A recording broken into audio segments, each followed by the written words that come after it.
Welcome to the Proactive Security Podcast with Mike Hodges and Brine Hamilton. This podcast is dedicated to discussing violence prevention in healthcare. We want to inform, equip, and empower healthcare security leaders to prevent violence before it happens. And now, here's your hosts, Mike and Brine.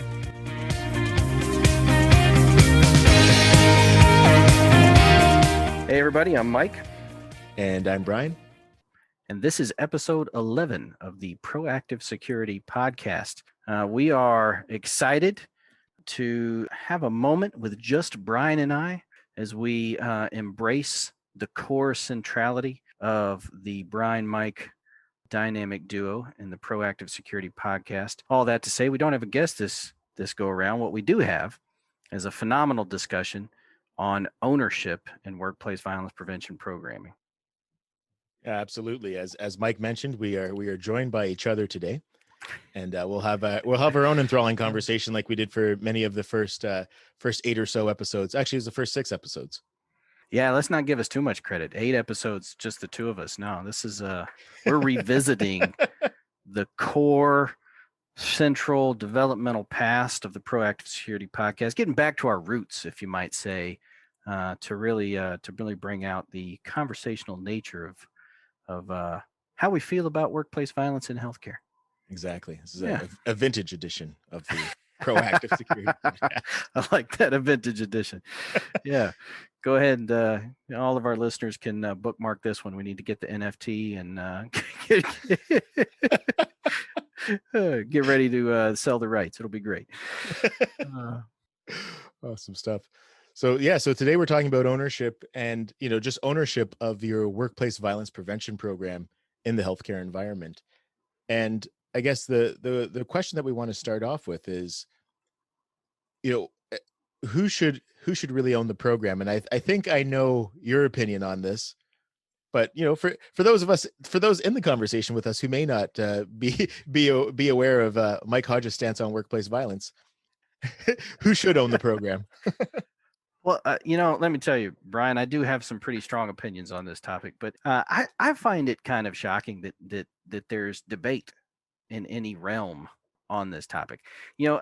I certainly believe in a collaborative stakeholder union when it comes to workplace violence prevention planning and policy making and development. But if the security professional in your organization, the security manager, director, chief security officer, whatever it is for your organization, isn't the owner of workplace violence prevention, then I feel like as security professionals, we're missing the mark.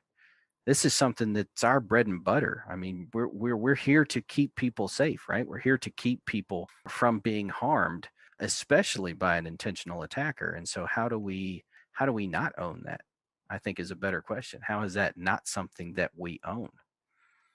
Right. And to play devil's advocate, I'm not going to say that I disagree with you because I don't. I think it does reside with the healthcare security leader. But what do you think are some of the challenges as to why healthcare security leaders don't necessarily want to own the workplace violence program?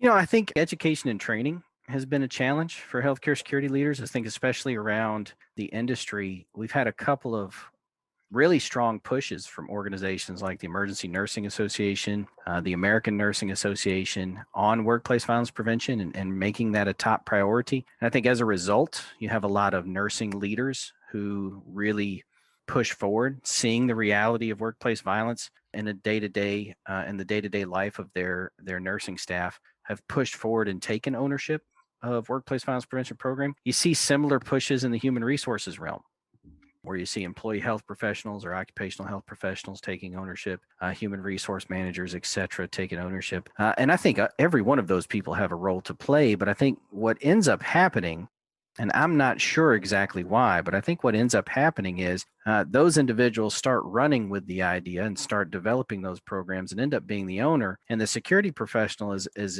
at best brought along for the ride as a key stakeholder, and at worst, drug along kicking and screaming.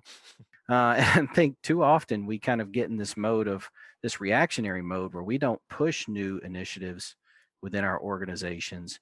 we react to people who push new initiatives in our organizations. And I think, Right. we've seen tremendous increases in violence post COVID.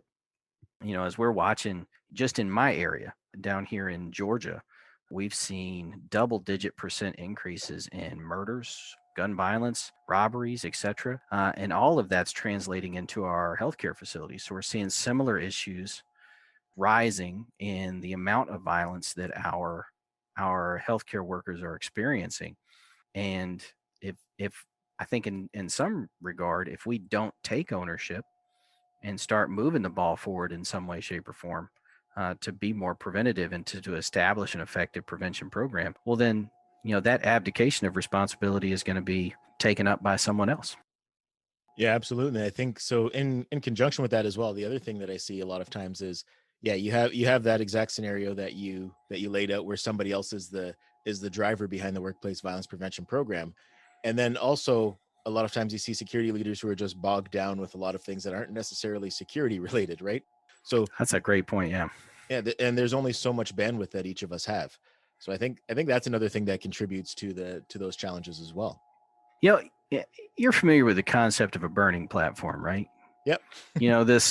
This thing that we point to that helps us promote change and move organizations in different directions. I really see workplace violence prevention as the learning platform for security resourcing. And I think, part of what you're talking about is just the lack of bandwidth, right? And Right. I think you're right on the money. I think, security gets thrown all kinds of things that really are not security related, but we take them on because we're told to, and we'll render a salute and march forward. It's okay. Yep. But I think also we don't get resources to support the various things that we're asked to do. And so I think, one of the things that I find most effective when we're dealing with workplace violence prevention and developing workplace violence prevention programs is that is a burning platform, especially in the healthcare realm, for us to point to and say, hey, this is why I need the things I'm asking for. It's not just because I want a fancy robot in the parking deck to drive around because it looks cool, or I want a fancy new camera system because it has analytics, or I want a fancy new this. All of these things tie into violence prevention in a healthcare facility, and our being able to articulate that effectively helps us get those resources needed to support having the bandwidth to do more things, which is, I think, 100% correct. A lot of us just, struggle to keep the few plates spinning that we've got spinning, much less add a whole new plate. And workplace violence is one hell of a plate. No, 100%. Yeah, it is. It is interesting, and I guess some of the things that might be helpful is, if we talk about some of the ways that we can get those additional resources, like what are some of the ways that you found success in getting the additional resources that you need? Because I know you've had some significant change in the last year and a half in your program. Yeah, I think the key for us has always started with building an effective intelligence program. So, I think this is another area where some security leaders struggle. Certainly, an area that I struggled early on is how do we capture the right kind of data? How do we turn that data into effective measurables? How do those effective measurables inform our decision-making processes? And how do we articulate all of that in the context of an intelligence program that we can, show and demonstrate, through numbers, the work that we do on a daily basis? And I think that's a key translation need from security leader to executive leader in the healthcare facility. And so one of the key things for me is being able to build a data management program that helps tell the story of what our staff are living through on a daily basis, and then use those measurables to say, hey, if we can add this program in, then we can move this measurable down, and that's the goal. And we've got X number of assaults, or we've got X number of disorderly conducts, or we've got whatever those things are. Can we track and trend those and actually show movement?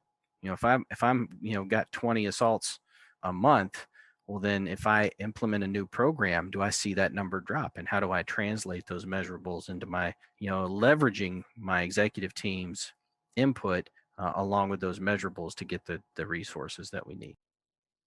Right. And I think that's actually another great point as well. If you're the owner of those metrics, it gives you all the more reason to be the owner of that program. 100%. Yeah. And I think, if you look at our, regulatory challenges when you're dealing with the new regulations out of the Joint Commission. We're dealing with workplace violence oversight through DNV, and you look at those accreditation standards or whatever agency you might be using for accreditation. Most of them point to security as the legitimate owner of workplace violence prevention, and any abdication of that responsibility, I think, diminishes our capacity to demonstrate true value to the organization.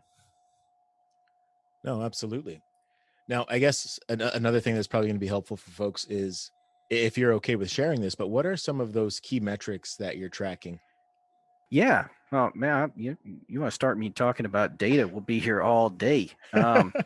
So, they're the simple metrics that I think are extremely effective, but looking at, your baseline reporting. So part of the challenge with any kind of metrics development program or data development program is really honing in on your reporting, right? So how are we reporting information? How are we capturing that information, whether we're using, a digital reporting platform to collect information from our frontline officers, or we're using a variance reporting system or a safety reporting system for our employees to report.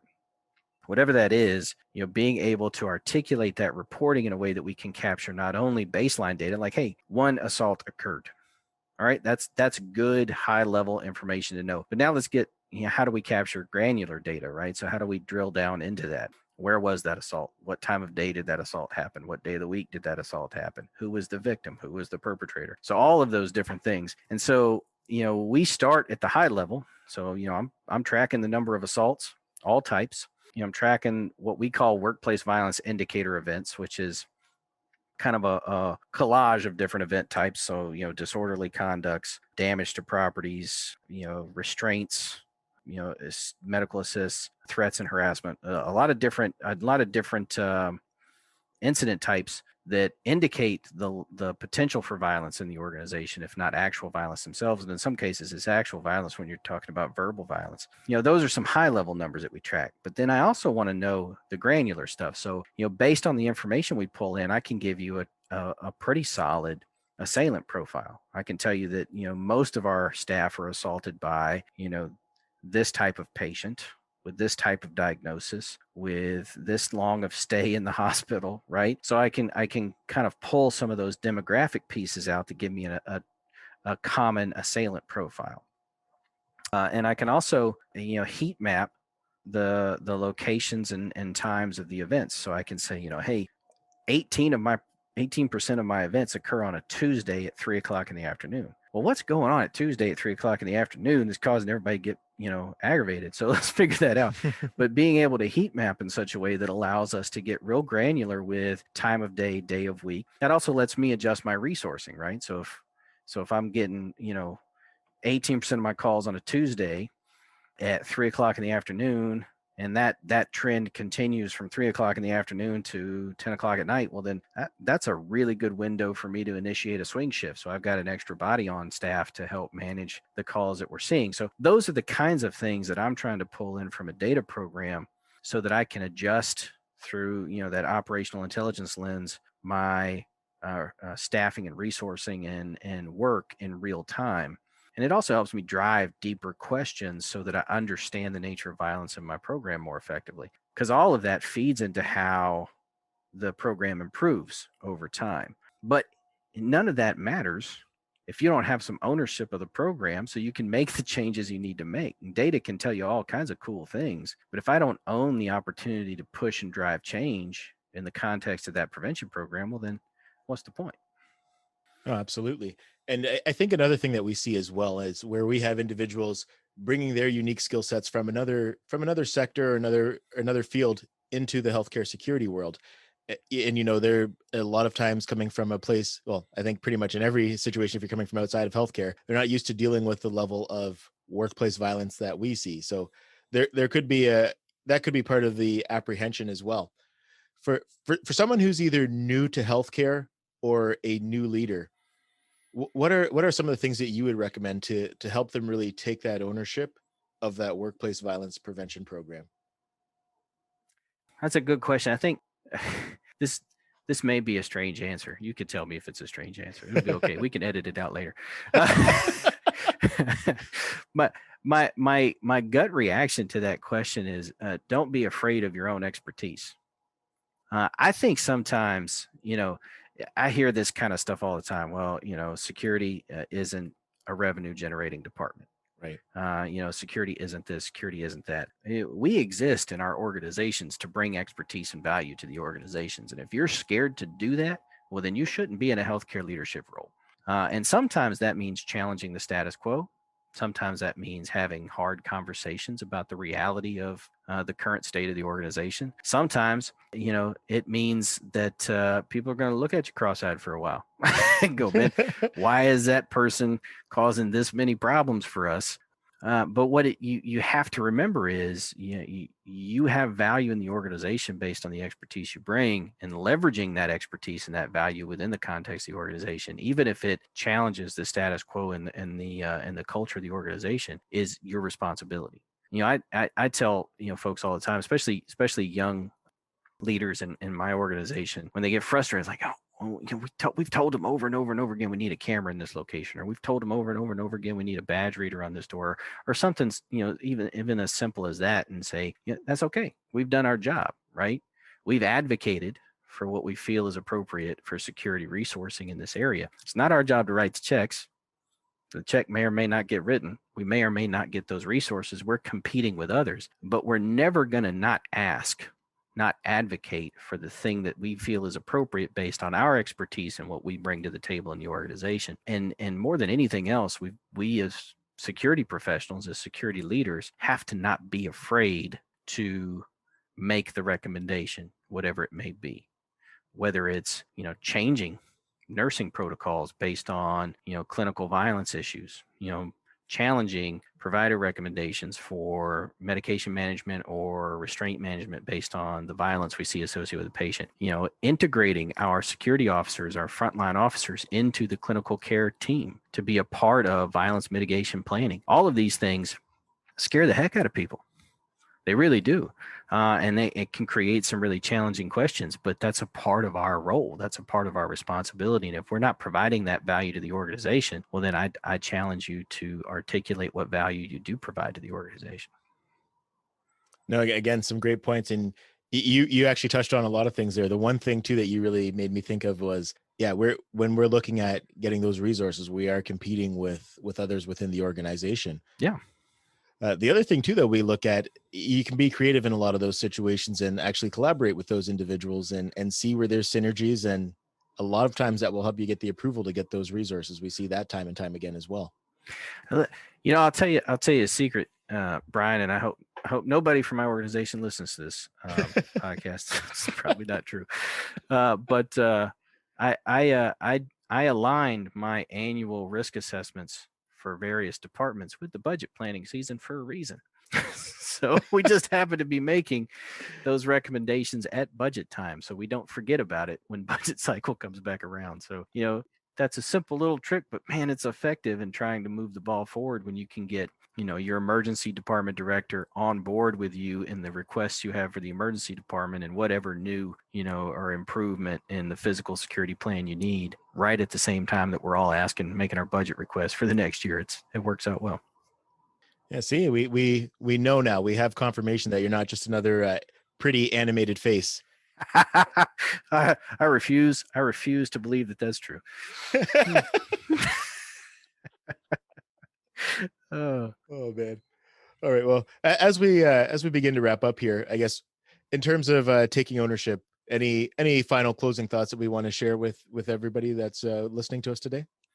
No, I think, again, and I'll say this over and over again, because I never want a discussion on ownership to be a discussion on movement and unilaterally. That's not what I'm advocating for. What I'm saying is we shouldn't be waiting for our human resources manager or our chief nursing officer to pull together a team to deal with workplace violence. We should be pulling together the team to deal with workplace violence. And if your healthcare security leader is not reaching out into the organization and pulling a stakeholder from HR and pulling a stakeholder from nursing and pulling a stakeholder from risk management, et cetera, and putting together that team to help manage and effectively move forward a good workplace violence prevention program, then we're missing the mark. That's what ownership looks like. That's what leadership looks like in an organization. And we need to be that leader when it comes to workplace violence. You know, that's a great point. And I think the other thing too that everybody needs to remember, especially if you're new to healthcare, there's so many people in our industry, other leaders who are willing to share information, who are willing to be a resource to you. So, take the opportunity to reach out to those individuals. If you're an IHSS member, you go through that member directory. If you're on LinkedIn, go through LinkedIn. Mike and myself actually met through LinkedIn, and after doing one podcast interview together, he interviewed me for his blog as well. We've been doing this podcast together for almost a year. So there's a lot that you can achieve by meeting somebody on LinkedIn. So just make sure that you're using those resources as well.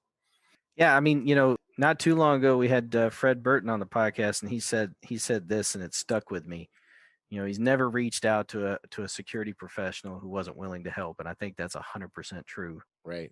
And do reach out if you have challenges in how to to build a good workplace violence prevention program. There are tons of resources out there, and people will help you. And organizations like IHSS, ASIS, etc. There's so many places to go for help. Don't miss out on being able to drive an effective violence prevention program development process because you're not reaching out and asking for help, because people want to help. We want to make a difference in this process. We want to make a difference in violence in healthcare for sure.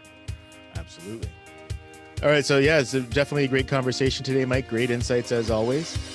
And for everyone who took the time to be with us today, we appreciate you. We thank you for taking the time. And until next month, stay proactive.